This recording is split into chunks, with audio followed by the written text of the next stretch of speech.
It's good morning, Heidi Holland. Welcome to Yellow Shelf. Hello, hello. How are you? I'm so good. It's evening time for me. You're in the UK, so it's morning for you. Thank you very much for coming on the show because, I've been keen to talk to you for a long time. Congratulations. Your podcast show is called Sexonomic. Tell us all about it. So in terms of like how it started roughly about like 2 years ago, and I just noticed that there's like a gap in the market to have not necessarily like always smutty conversations, but have a more kind of human and pragmatic approach to sex and relationships. Speak about like the good, the bad, the ugly, the interesting, or like stuff that will challenge you.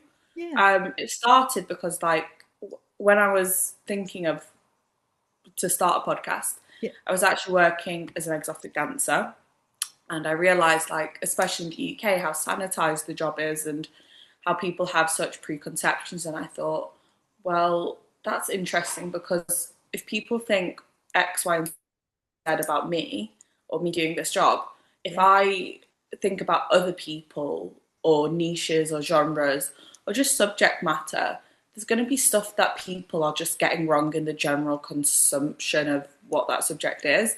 So that's kind of why I created the space to make it more like engaging and less to do because like a big through line of like how I explain the podcast is like how do you expect to get better at sex or even your relationships if you can't talk about it. Like if you're saying sex and like yeah, like there's a problem. Yeah. Yeah. And, some people conjure up that word sex is really awkward and uncomfortable. And I think what your show does really well, Heidi, is this is a mix of like education, storytelling, um, and even like cultural commentary around. Mm. Yeah, definitely. I'm British, so like it's something that like in our culture we definitely do struggle with. Yeah. Like it's not a comfortable thing to like bring up sex, especially like if it's your like parent or someone who probably should give you the advice on that. But it's just basically like removing that ick. Like Yeah. at the end of the day, the show isn't really necessarily all about sex anymore. It's gone on to Yeah. do so many different interesting things. Like we've got an expert coming on to speak about like and the Barnum effect and how that influences people's belief in star signs. And obviously like a big infusion into that is how people look at their love lives and influence their love lives off their star signs. We've got different authors and different like artists coming on. So whether it's like a singer-songwriter speaking about how they embed their personal experiences to having a guy who's got a foot fetish on the podcast, Yeah. it's kind of like a big group of things that you might not necessarily think about or be scared to think about, but in the podcast, it's a safe place to Yeah. access that information and think about it. Yeah. And you explore relationships. You talk about identity and connection, like Yeah. human behavior in this space, and even modern dating. There's episodes on modern dating. So I think there's something here for everyone, Heidi. Some of your interviews are really candid, and I actually quite enjoy that. Okay. I quite like it too. Like you'll know yourself from doing this. Yes. Like especially it's nice to have your questions prepared to go. And like on a journalistic level or like a writer's level, you can understand why people want that, especially if it's like an academic or whatever. But I just sometimes the best like interviews is when there's not really like bullet points or questions and you just like I don't know if I can swear, but like shoot the shit and just Yeah, yeah. kind of go along with it. I think sometimes that's the most like authentic way because the way I kind of like structure to the guest is it's a conversation, it's not an interview.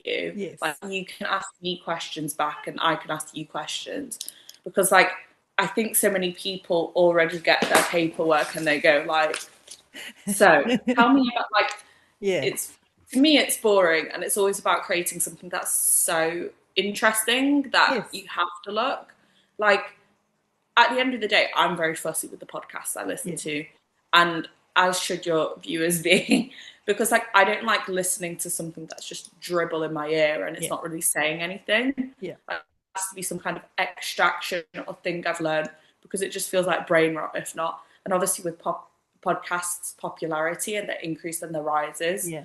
there are going to be people just like spouting more, because So like from the podcast show, like one thing they were very heavy on is people on net, like you can do seasoned or never off, which means you're publishing every week, yes. which I understand from a growth perspective. But then again, like if you have to publish every week and each week you've not got something that's super interesting and Agree. super potent to speak about, you're just making noise, you know? Mm.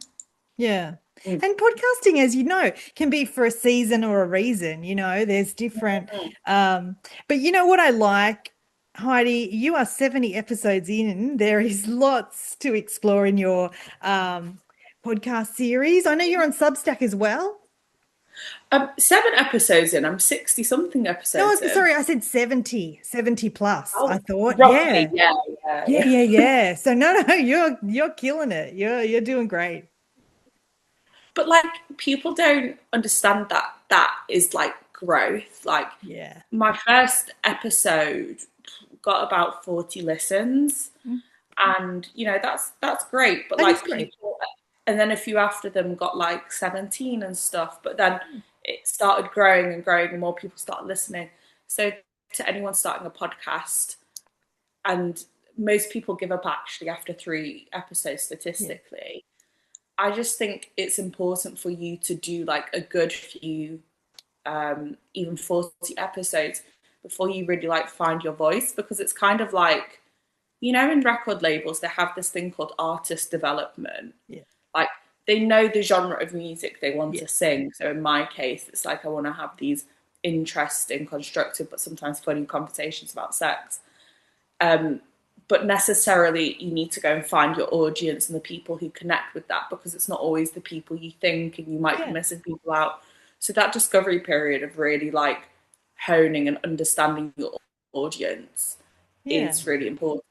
I think that's why like the most like successful podcasts, if you're discounting people who like, you know, use bots and stuff, no, Yes. no, no shade, but like it's people who've really done the time to like understand the audience kind of thing. Yeah. And yes, I do have a Substack, but I don't post on it as much now. No, but I'm on Substack, so I follow you on Substack. You're also on YouTube. Heidi, if we're watching anywhere in the world, we're curious about you. We're curious about your podcast, because that's what this interview is all about. You point us in the direction of how we follow you and where we can get more info.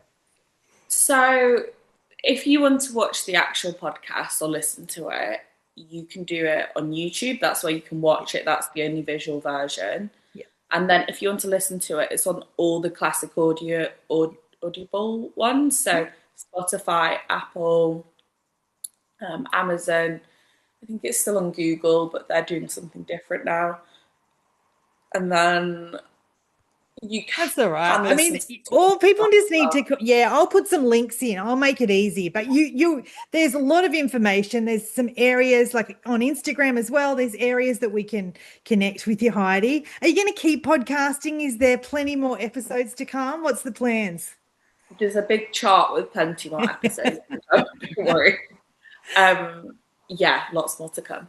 Yeah, so good. Well, like I said, there's a lot of education in this and there's a lot of storytelling. You do it so well with your guests. Oh, Thank you for thank coming you. on, Heidi. It's been great to chat.